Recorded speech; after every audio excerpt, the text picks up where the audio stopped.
Next, we're going to invite up Chad Johnson, our staff software engineer, as well as Ryan Clark, who's our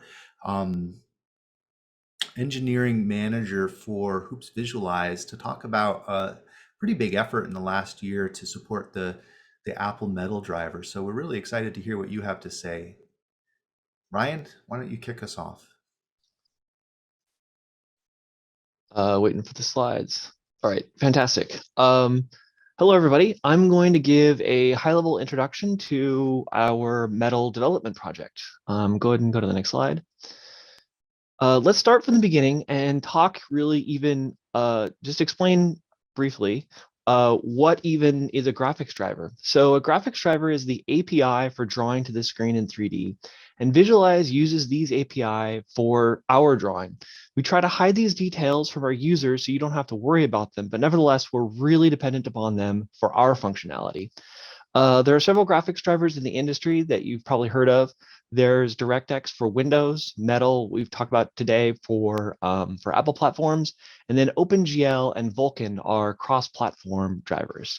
Next slide, please.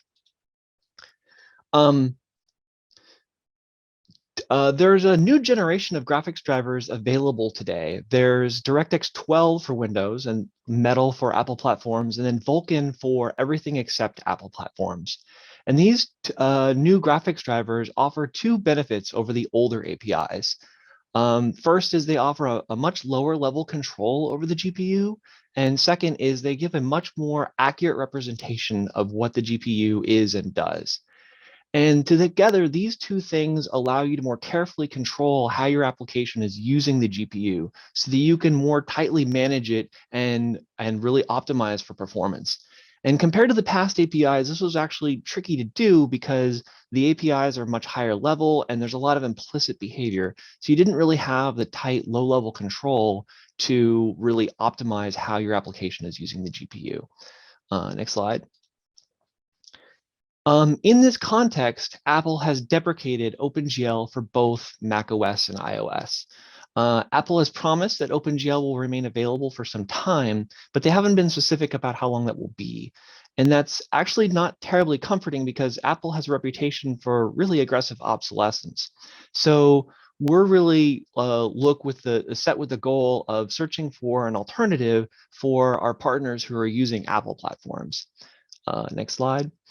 So here is our metal journey. So like just from the start, we got greedy. We knew we were going to have to implement a new driver. So we sought a cross-platform solution and we immediately turned to VULKAN to do that. But wait, VULKAN, I just said, is actually not supported on Apple products. And that's true. It's not supported on Apple products, not natively. But there is a project called Molten VK that implements implements VULKAN using Metal. And that project would allow us to deliver a VULKAN driver on Apple products. After some time developing this VULKAN driver, we were not getting the results that we wanted. The development was taking a really long time, and the performance wasn't very good. Turns out VULKAN is actually pretty complicated. With all of that low-level control comes a lot of extra responsibility, and in order to use it right, it was going to take a long time. So we had to take a step back and refocus on what our main objective was, which was to support our Apple partners or our partners delivering on Apple platforms.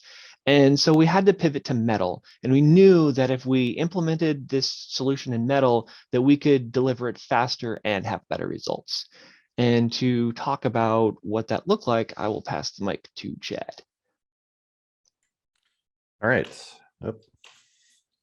Thank you, Ryan. So we'll start by talking about how Metal kind of differs from VULKAN and DirectX 12. As already mentioned, they all have a more accurate abstraction of the underlying hardware.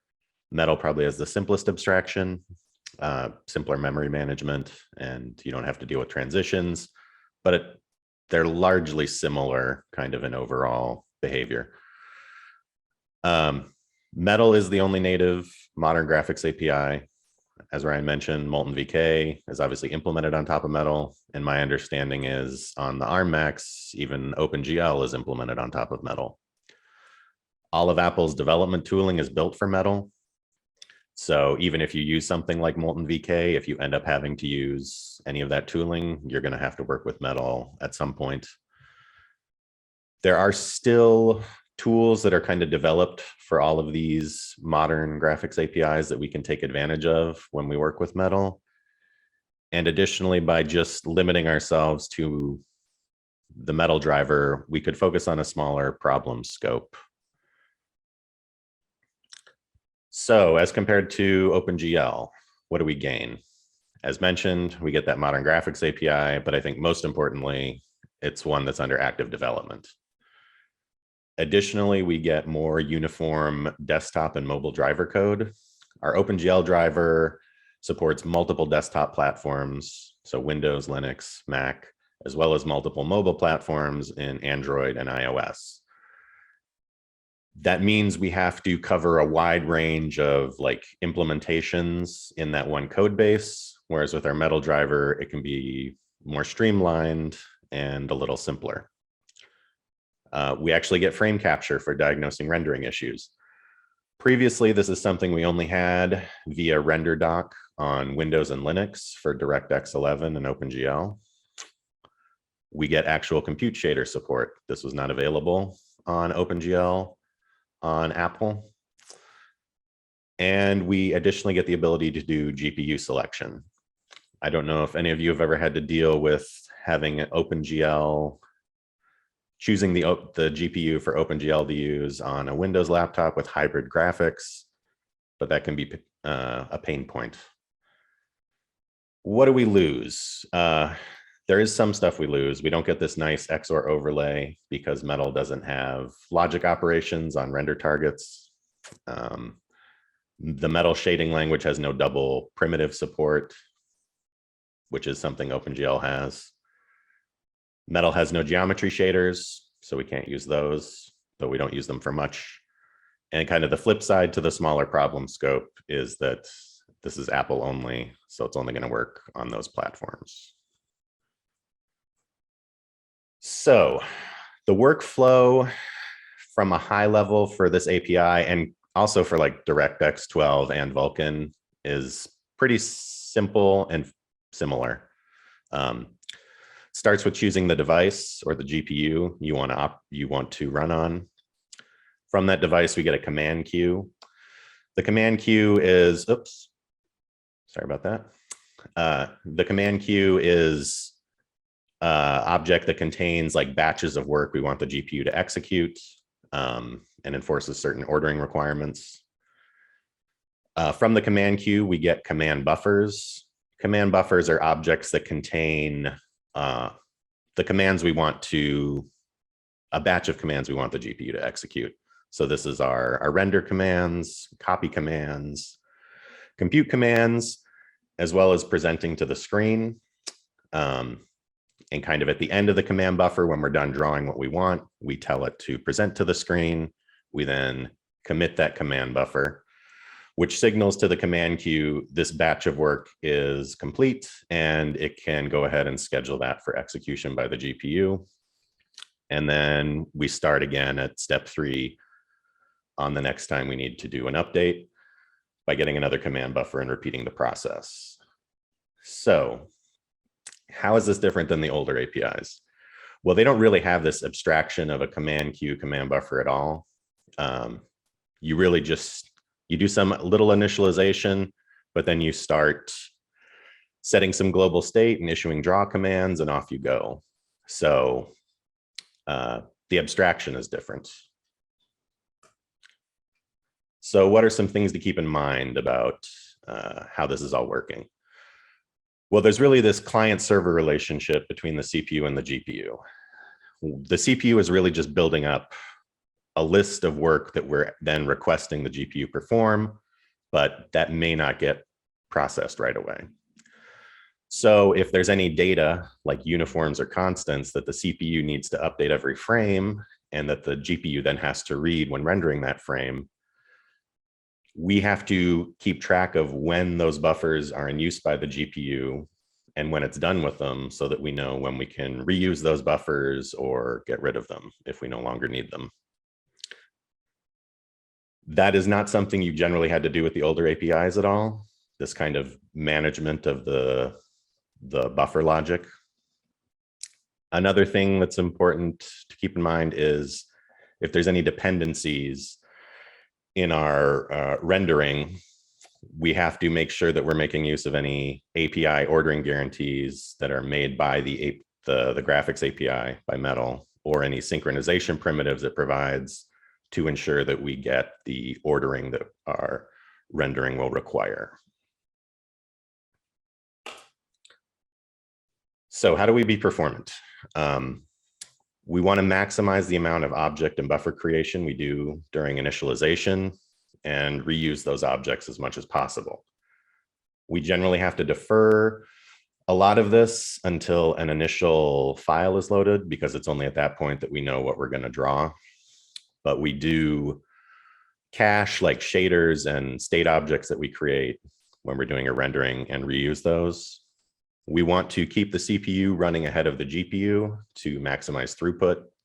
So we use triple buffering.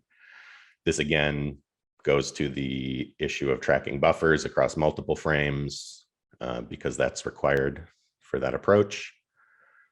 We minimize the amount of time we access, or you want to minimize the amount of time you're accessing a drawable. This is a resource provided by the operating system that we are rendering into and that it's using to display on the screen. But it's limited in supply, so you don't want to hang on to it longer than you need to. We want to avoid storing and loading textures unnecessarily, because that can be expensive, but sometimes it cannot be avoided. We also want to merge render command encoders when possible. There can only be one encoder active on a command buffer at a time. So whether we're doing render commands or copies or computes, if we have to switch between those, we have to end the current encoder and activate a new one. So we only want to do that when it's necessary to get maximum performance. So what are some challenges we ran into? Whoops, I'm sorry. One was unexpected limits. In our test runs, we would end up creating thousands of tests we would run, and we would end up creating thousands of command queues that would eventually stall. So we had to change how we did our command queue creation. We found certain machines would only encode a certain number of draw commands into a render encoder before stalling. So we had to limit the amount of draw commands we would try to encode. We also found differences in maximum point sprite size based on GPU vendor that were not documented by Apple.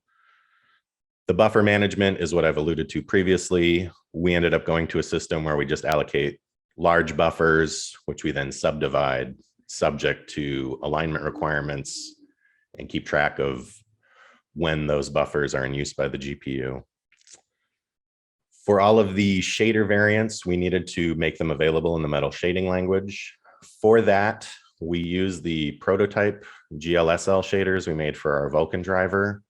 We use libshader-c to convert those to the SPIR-V format, and then we make use of the SPIR-V cross tool to convert the SPIR-V into Metal shading, the Metal shading language. That's how a majority of our Metal shaders are written.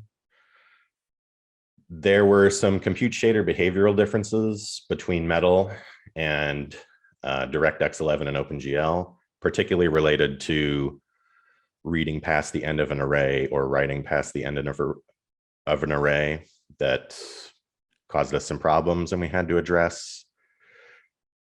And for clears and MSA resolves, they behave differently because they're part of the descriptor we use to create a render encoder. And as mentioned previously, we don't want to create encoders unnecessarily.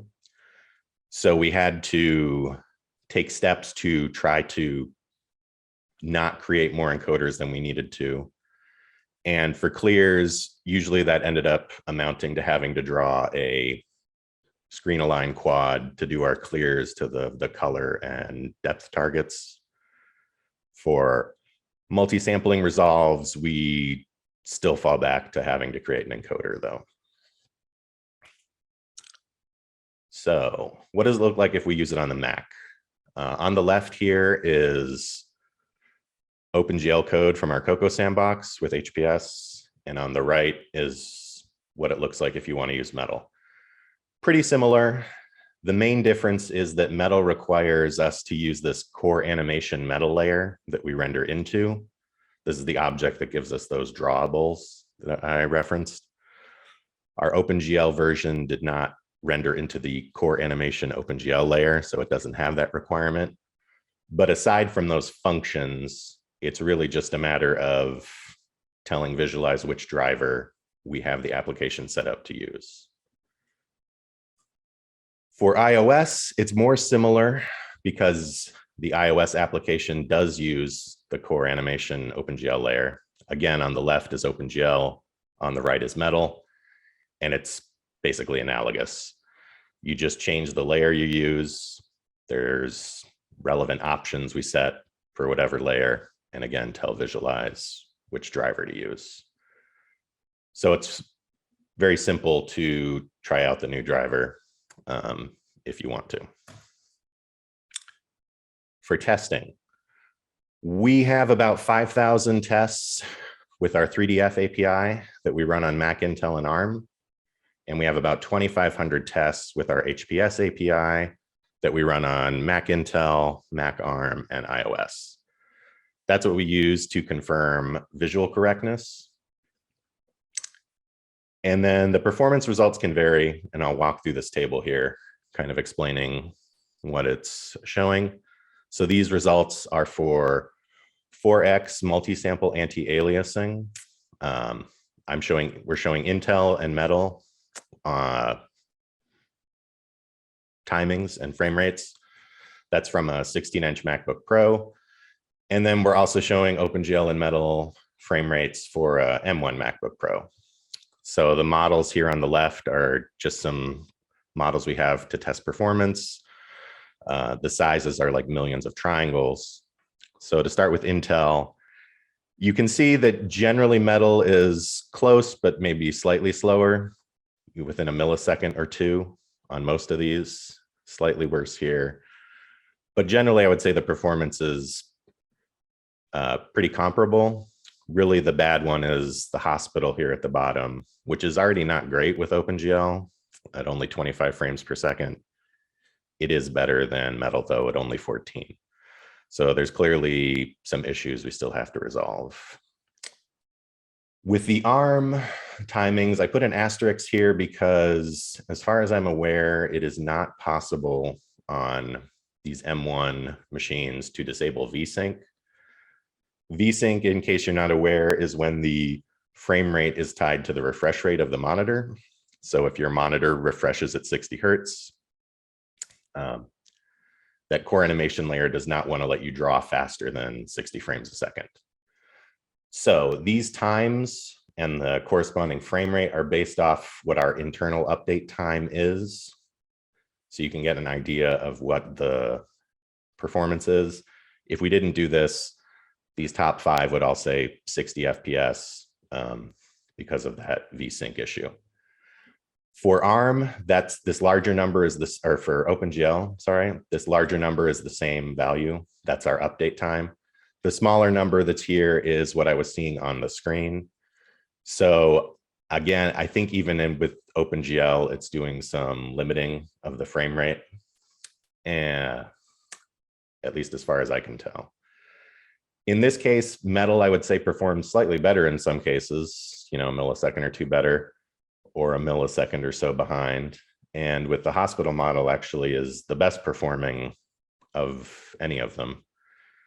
And you can see that the OpenGL implementation on the ARM Mac is clearly running into an issue because its performance is basically unusable. So where do we go from here? I think we have an initial template for how to get better performance with the new APIs, better than our initial Vulkan prototype, though there's still more we could do. A lot of these would require architecture changes, but some things that come to mind is if we could reduce the number of pipeline state variations, that would help. For example, reducing the number of our shader variations would aid in that. If we could reduce the number of pipeline state changes, getting better grouping of drawing triangles and lines and points together. Taking advantage of multi-threaded command encoding. We could split up kind of independent render passes for things like shadow maps. That would help. Really, a lot of this would be shifting more work to the GPU, because right now we're largely CPU bound. And I think these are all things we would also need to do to realize performance benefits if we were to add a Vulkan driver and a DirectX 12 driver at some point. So that is all I had to talk about, and we'd be happy to answer any questions people might have. Yeah, thanks. Thanks, Chad. Thanks, Ryan. I think the big question is Vulkan and DX12. Are those on the roadmap? That might be a better question even for Eric. Is that something we're thinking about? You know, obviously we've been forced by Apple to move in this direction because of end of lifing OpenGL, but that's a lot of good prior work. Is that something we're thinking of doing?